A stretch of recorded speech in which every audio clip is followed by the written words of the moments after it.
नमस्कार, किस्सा गोई में आपका स्वागत है। आज हम सुनने जा रहे हैं मुंशी प्रेमचंद की पूस की रात।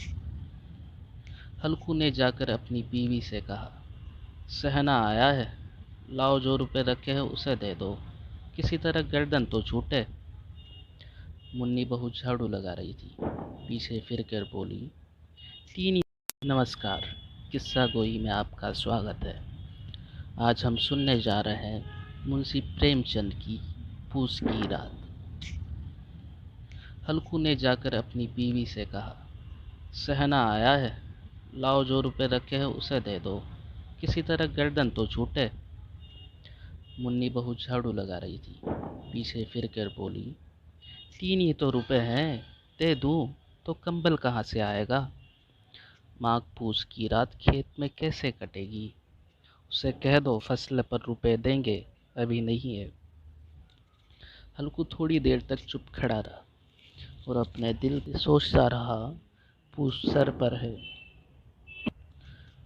बगैर कंबल के खेत में रात को किसी तरह सो नहीं सकता, मगर सहना मानेगा नहीं, घुड़कियाँ देगा। यह सोचता हुआ वो अपना भारी जिस्म लिए हुए, जो उसके नाम को गलत साबित कर रहा था, अपनी बीवी के पास गया और खुशामद करके बोला, ला दे दे, गर्दन तो किसी तरह से बचे, कंबल के लिए कोई दूसरी तदबीर सोचूंगा।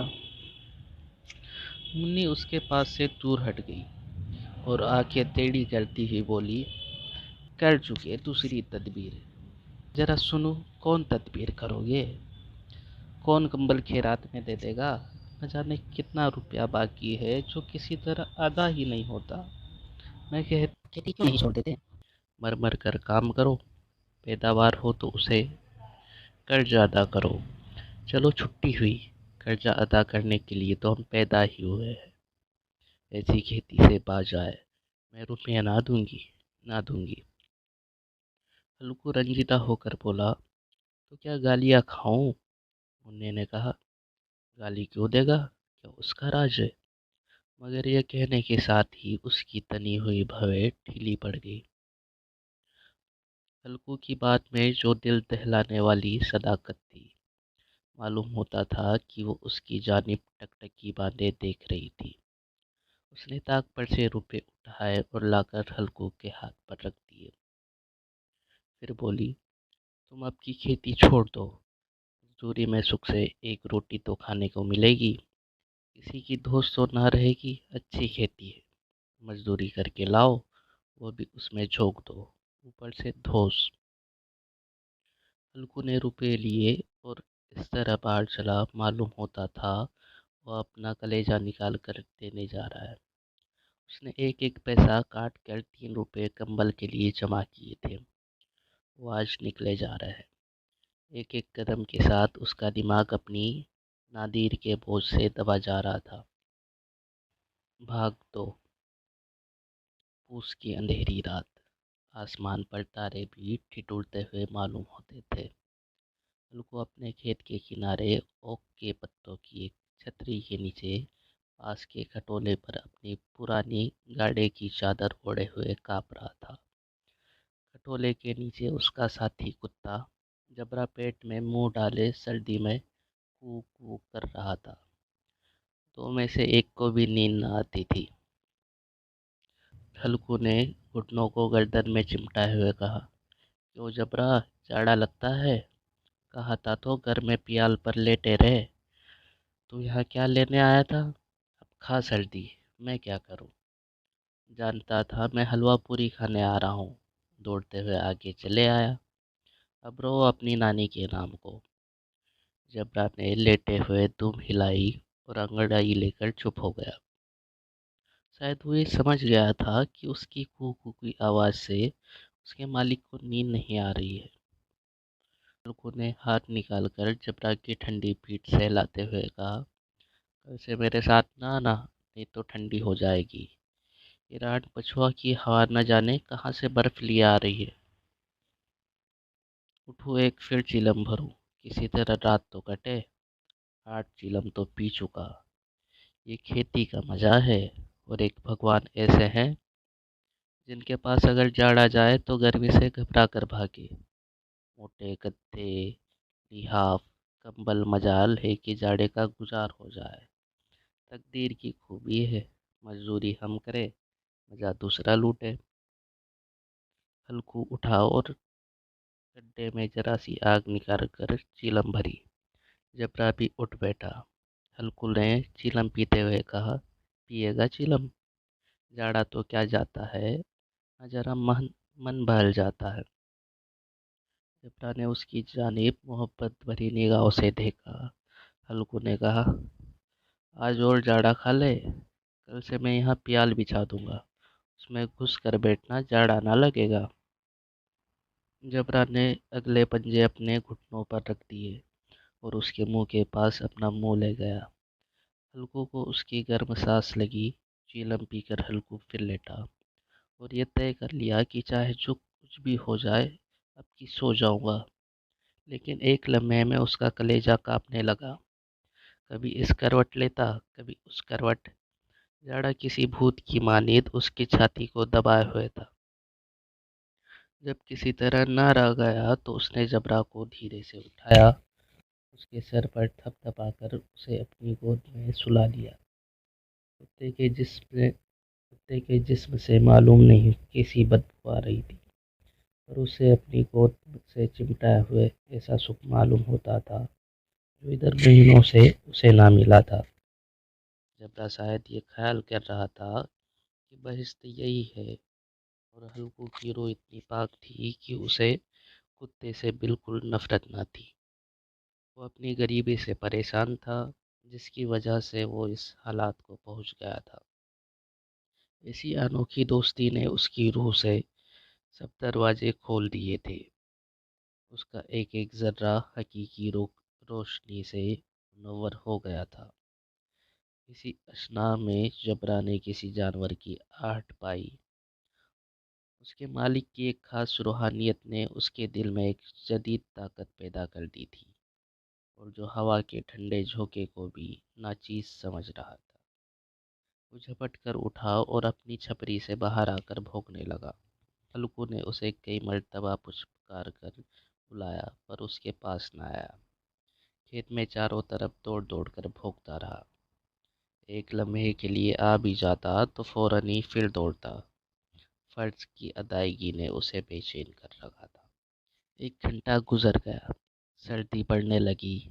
हल्कू उठ बैठा और दोनों घुटनों को छाती से मिलाकर सर को छिपा लिया। फिर भी सर्दी कम न हुई। ऐसा मालूम होता था कि सारा खून मुंजमद हो गया है। उसने उठकर आसमान की जानिब देखा। अभी कितनी रात बाकी है।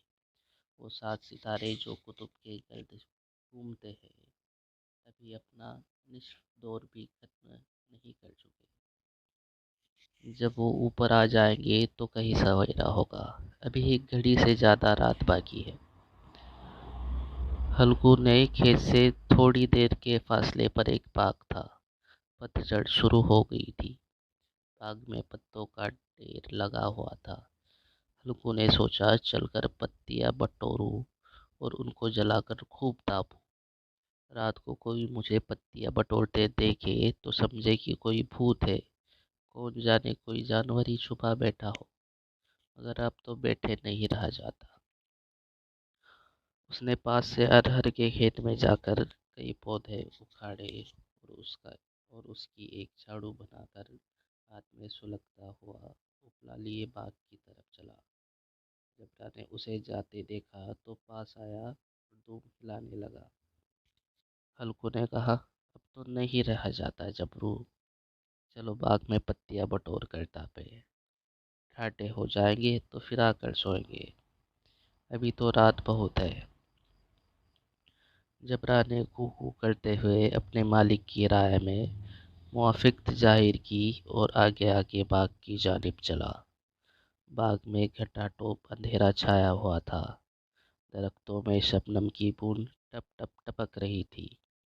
एकाएक एक झोंका मेहंदी के फूलों की खुशबू लिए हुए आया। हल्कू ने कहा, कैसी अच्छी महक आई जबरा, तुम्हारी नाक में भी कुछ खुशबू आ रही है। जबरा को कहीं ज़मीन पर एक हड्डी पड़ी मिल गई थी। वो उसे चूस रहा था। हल्कू ने आग ज़मीन पर रख दी और पत्तियां बटोरने लगा। थो, थोड़ी देर में पत्तों का एक ढेर लग गया। हाथ ठिठुरते जाते थे मगर नंगे पाँव गले जाते थे और वो पत्तियों का पहाड़ खड़ा कर रहा था। उसी अलाव में वो सर्दी को जलाकर खाक कर देगा। थोड़ी देर के अल थोड़ी देर में जला थोड़ी देर में अलाव जल उठा। उसकी लौ ऊपर वाले दरख्त की पत्तियों को छू छोड़ कर भागने लगी।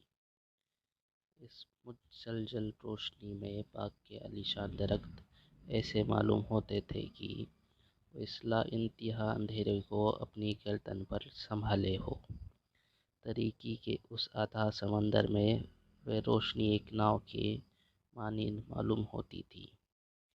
हल्कू अलाव के सामने बैठा हुआ आग ताप रहा था। एक मिनट में उसने अपनी चादर बगल में दबा ली और दोनों पाँव फैला दिए। गोया वो सर्दी को ललकार कर कह रहा था, तेरी जी में आए वो कर। सर्दी की इस बेपाया ताकत पर फतह पाकर वो खुशी को छुपा न सकता। उसने जबरा से कहा, क्यों जबरा, अब तो ठंड नहीं लग रही है? क्यों? उसने जबरा से कहा, क्यों जबरा, अब तो ठंड नहीं लग रही है? जबरा ने कू कू करके गोया कहा, अब क्या ठंड लगती ही रहेगी। जब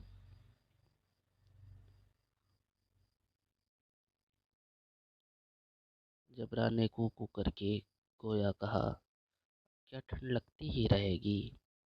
पहले तदबीर नहीं सूझी, नहीं तो इतनी ठंड क्यों खाते। जबरा ने दुम हिलाई। अच्छा आओ, इस अलाव को कूद कर पार करें, देखे कौन निकल जाए। अगर जल गए बच्चा तो मैं तबाह ना करूँगा। जबरा ने खौफजदा निगाहों से अलाव की जानिब देखा। मुन्नी से कल ये न चढ़ देना कि रात ठंडी लगी और ताप ताप कर काटी, वरना लड़ाई करेगी। ये कहता हुआ वो उछला और उस अलाव के ऊपर से साफ निकल गया। पैरों में जरा सी लपट लग गई पर वो कोई बात न थी। जबरा अलाव के गिर्द घूमकर उसके पास खड़ा हुआ। हल्कू ने कहा, चलो चलो, इसकी सही नहीं, ऊपर से कूद कर आओ। वो फिर कूदा और अलाव के उस पार आ गया। भाग 4। पत्तियां जल चुकी थी। बागीचे में फिर अंधेरा छा गया था। राख के नीचे कुछ कुछ आग बाकी थी, जो हवा का झोंका आने पर जरा जाग उठती थी, पर एक लम्हे में फिर आंखें बंद कर लेती थी। हल्कू ने फिर चादर ओढ़ ली और गर्म राख के पास बैठा हुआ एक गीत गुनगुनाने लगा। उसे जिसमें गर्मी आ गई थी, पर जू जू सर्दी बढ़ती जाती थी उसे सुस्ती दबा लेती थी। दफतन जबरा जोर से भौंक कर खेत की तरफ भागा। हल्कू को ऐसा मालूम हल्कू को ऐसा मालूम हुआ कि जानवर का एक कोल उसकी खेत में आया। शायद नीलगाय का झुंड था। उसने कूदने और दौड़ने की आवाज़ें साफ कान में आ रही थी। फिर ऐसा मालूम हुआ कि खेत में चल रही है। उसने दिल में कहा, वो जबरा के होते हुए कोई जानवर खेत में नहीं आ सकता। नोच ही डाले, मुझे फहम हो रहा है। कहा, अब तो कोई सुनाई नहीं देता, मुझे भी कैसा धोखा हुआ। उसने जोर से आवाज़ लगाई, जबरा, जबरा।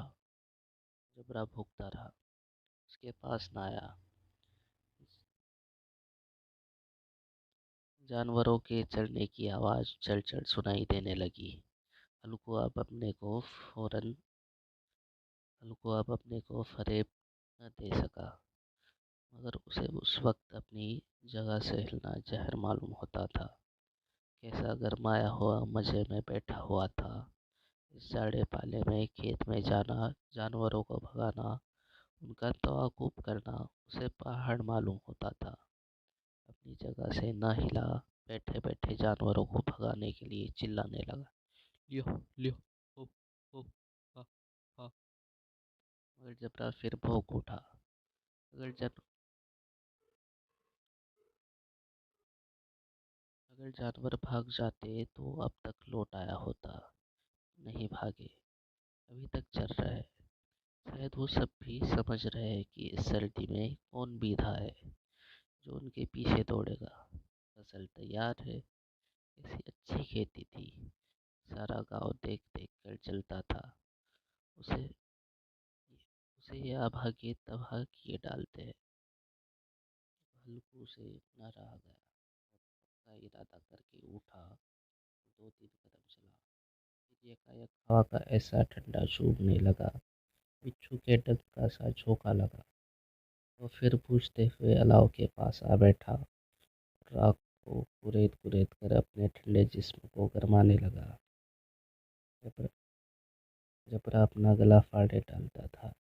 नीलगाय खेत का सफाई किए डालती थी और हल्कू गर्म राख के पास बेहिसा बैठा हुआ था। अफसुर्दगी ने उसे चारों तरफ से रस्सी की तरह जकड़ रखा था। आखिर वही चादर ओढ़ कर सो गया। सवेरे जब उसकी नींद खुली तो देखा चारों तरफ धूप फैल गई है और मुन्नी खड़ी कह रही है, क्या सोते ही रहोगे तुम? यहाँ मीठी नींद सो रहे हो और उधर सारा खेत चौपट हो गया है। सारा खेत का सत्यानाश हो गया। क्या कोई ऐसा भी सोता है? तुम्हारे यहाँ मंडियाँ डालने से क्या हुआ? बिल्कुल नहीं बात बताई। मैं मरते मरते बचा। मैं अपने खेत की पड़ी है। पेट में ऐसा दर्द उठा कि मैं ही जानता हूँ। दोनों फिर खेत के डांडे पर आए। देखा खेत में एक पौधे का नाम नहीं और जबरा मंडियों के नीचे चित पड़ा है। गोया बदन में जान नहीं है। दोनों खेत की तरफ देख रहे थे। मुन्नी के चेहरे पर उदासी छाई हुई थी, पर हल्कू खुश था। मुन्नी ने फिक्रमंद होकर कहा, मजूरी करके माल गुजारी देनी पड़ेगी। हल्कू ने मस्ताना अंदाज में कहा, रात को ठंड में यहाँ सोना तो न पड़ेगा। इस खेती का लगान न दूंगी, ये कह देती हूँ। जीने के लिए खेती करते थे, मरने के लिए नहीं करते। जबरा अभी तक सोया हुआ है। इतना तो कभी ना सोता था। आज जाकर सेना से कह दे खेत जानवर चर गए, हम एक पैसा ना देंगे। रात बड़े गजब की सर्दी थी। मैं क्या कहता हूँ मैं क्या कहता हूँ, तुम क्या सुनती हो? तू गाली खिलाने की बात कह रही है। सेना को इन बातों से क्या सरोकार? तुम्हारा खेत चाहे जानवर खाए, चाहे आग लग जाए, चाहे ओले पड़ जाए, उससे तो अपनी माल गुजारी चाहिए। छोड़ दो खेती में, छोड़ दो।